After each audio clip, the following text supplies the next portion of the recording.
already reducing my stuff, so I've tossed a few things, like just like little extra things that we're just adding weight. I've reorganized some things. These saddlebags are a lot. I didn't realize how heavy they were until I pulled them off the bike to bring them up to this hotel room. And then they're actually pretty heavy. Enjoying the trip so far. It's been great. A few little issues at the beginning, which I'll talk about someday, but anyway, we'll catch you on the next update.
Okay, this is just too funny not to show you guys.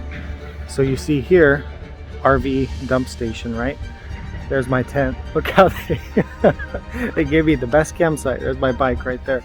Now, if you think it can't get worse, let me show you, because it does get worse. Now, I don't know if you can hear that noise. Let me try to flip and show you. No joke. It's a working sawmill. It's a sawmill behind my campground, and they're still working, and it's like 8 o'clock at night. Look, there's the backhoe moving logs and dirt around. They turned a generator off at least. So yeah, that's my camp for the night. This is the glamour of motorcycle traveling right here. So the entire west coast of the US is under severe drought, severe heat waves. Except when I go for a motorcycle ride. And then it rains non-stop. I'm not looking forward to packing up a soaking wet tent. So anyway, I think after this morning the rain will clear. I'm in Eureka, California. Talk to you guys later. Oh, this was in addition to camping next to the RV dump and the sawmill, the working sawmill there. I also got rain all night.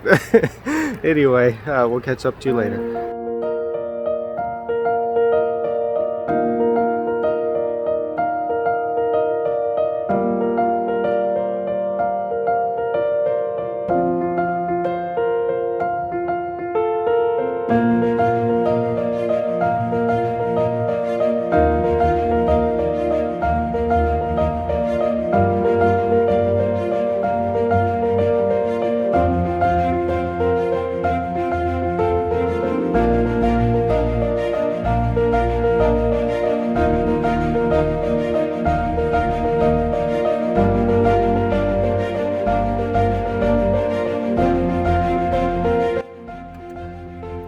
So the reason my bike looks like Beverly Hillbillies right now, all this junk here flapping around, is because everything's super wet this morning. So I'm trying to dry out all this stuff by putting it up here and just making sure I don't have stuff flapping too much and get tangled up. But yeah, it's just so wet. You have to put it on here to dry it out like this. It's kind of a humid day. At least I avoided the rain. I'm in this beautiful part. I think I'm in the Six Rivers National Forest, way far northern California. And it's absolutely stunning up here. It's like being in Idaho or Montana or something. So anyway, catch up with you later.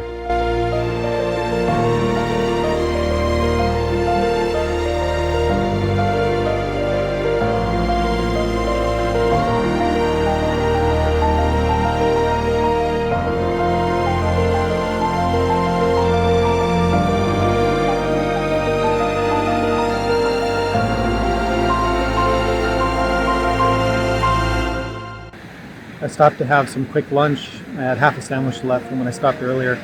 It's the middle of the day, but just look at the scene behind me. I mean, this is why I go touring right here, and I wasn't even supposed to come this way. This was a detour. I had to leave the coast due to rain and just bad conditions. This is Highway 96 between Happy Camp and Sums Bar. far northern California. There's nobody here. Look, there's nobody on this highway. It's insane. You know, these places nobody knows about, which is great for people like me. But look at the scenery.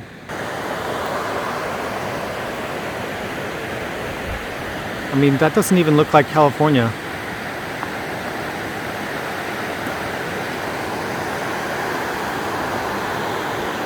Looks like Idaho or Montana. This is the Klamath River, by the way.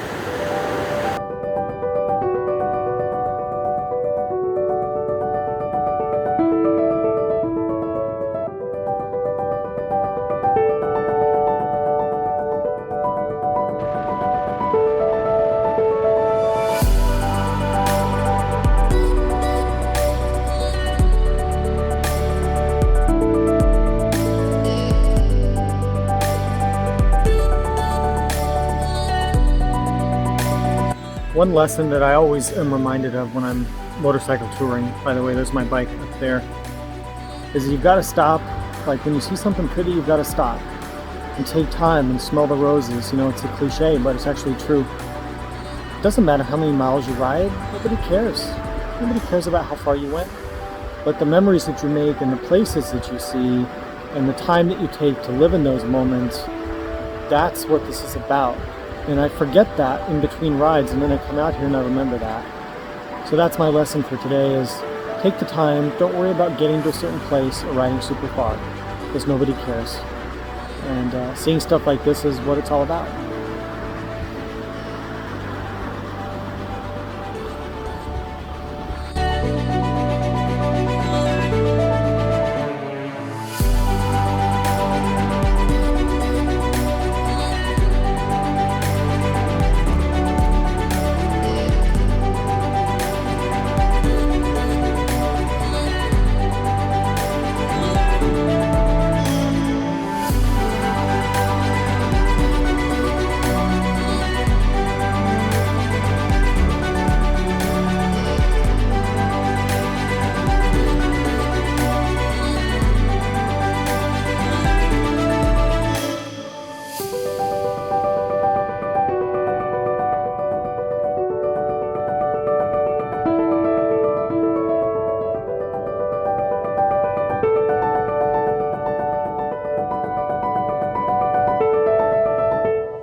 So I'm here riding along the border of Oregon and Washington, somewhere near Kennewick. A couple interesting things about this area. So here behind me, that's the Columbia River, huge river. We don't have rivers like that where I'm from, Southern California.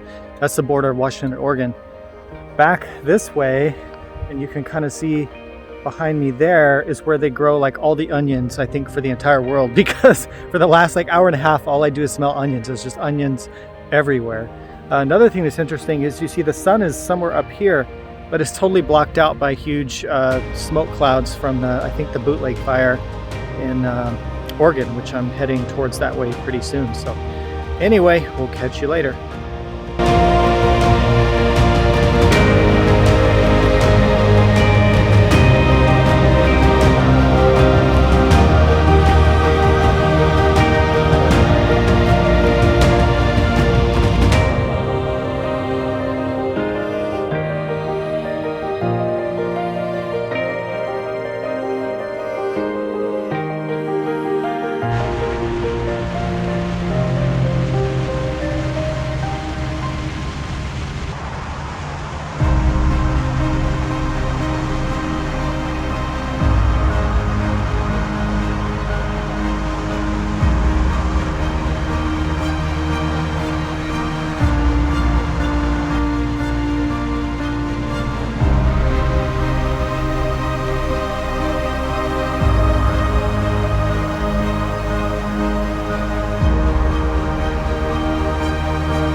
Somewhere in the middle of Oregon, I don't know. Highway 395, beautiful actually road, great place to ride. There's no one here. Like, you can ride for a long time without seeing a single car, which is awesome. Great sport touring riding in Oregon on this 395 corridor.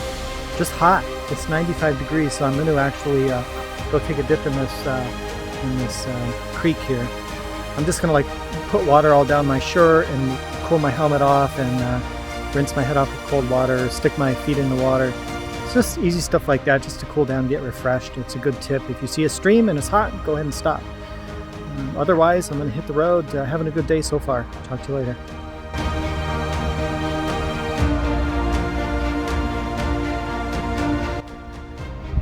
Sometimes, you know, I wonder why I do this, right? It's kind of crazy to ride motorcycles for days on end. Seems kind of pointless sometimes, but then there's days like this where everything comes together. You've got roads with nobody for like hours, like literally like 5 cars in an hour. This is Highway 395 between Burns and John Day, Oregon. It's just starting to rain a little bit. You can smell the wet desert, the wet trees. I just came through a mountain pass the other way, and there's just nobody, and it's just beautiful. And you have so much time to think and just enjoy the bike and enjoy the ride. The sky is amazing. Watching the clouds all day. This is why I go touring, not to sit in traffic and, you know, national parks and stop and go. I was so burnt out on that. I'm so glad I'm coming this way. So great day out. Talk to you soon. So here's an update. I have a nail in my tire, middle of nowhere in Oregon on 395, where for some reason, which is great, Oregon decides to put a rest stop in the bathroom. There's still no cell phone reception. The tire's leaking real slowly. I got a warning on the dashboard, so I'm just going to watch the tire pressure. I'm only about 100 miles or so from the hotel for tonight. Yeah. So anyway, that's some drama for today.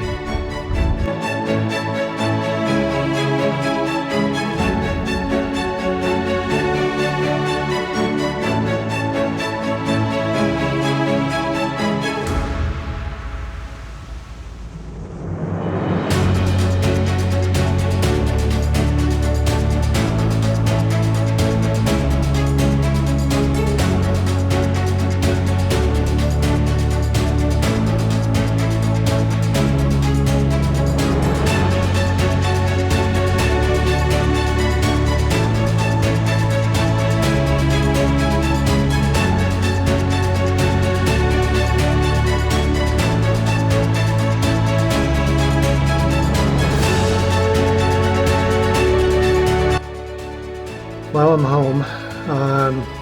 Almost 700 miles today. That was a pretty long ride. About 680 miles, the longest I've ever ridden on a bike. breaking my previous record of like I think 650 miles back on my V-Strom about 10 years ago. Anyway, yeah, tired, but I needed to get home because my rear tire is really screwed up. That little staple that I showed a photo of, yeah, it's a lot worse than it looks. It's all this huge angled metal bracket thing inside my tire. And I couldn't pull it out because if I pull it out and I wasn't able to plug it, maybe, then I would have had to get a new tire, and there's no new tires where I was. It's such a remote area. And my front tire's worn out too. And I got personal stuff I got to deal with. But yeah, good, safe ride home. I probably look like crap. Definitely feel pretty beat up, pretty tired.